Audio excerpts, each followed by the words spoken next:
yürekli yarım, Kürdemir'in oğlanları.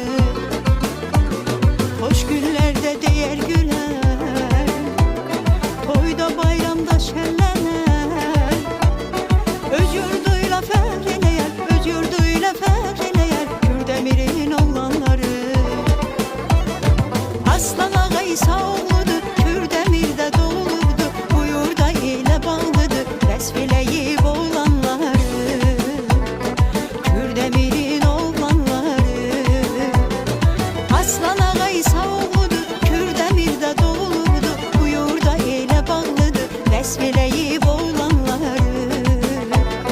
Kürdemir'in oğlanları.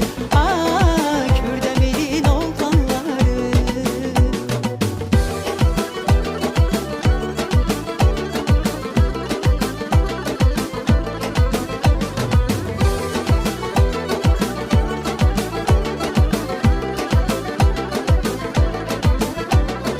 Yoktu hiçbir kaygıları, hoş niyettir arzuları. Şir bileyli oğulları, Kürdemir'in oğlanları.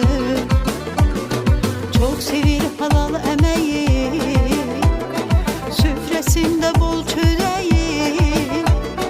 Heresi bir evin direği, heresi bir evin direği, Kürdemir'in oğlanları.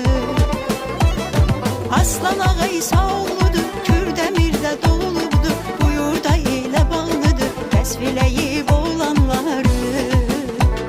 Kürdemir'in oğlanları. Aslan ağa İsaoğlu'dur, Kürdemir'de doğulurdu, bu yurda ile bağlıdır, besfileyip oğlanları. Kürdemir'in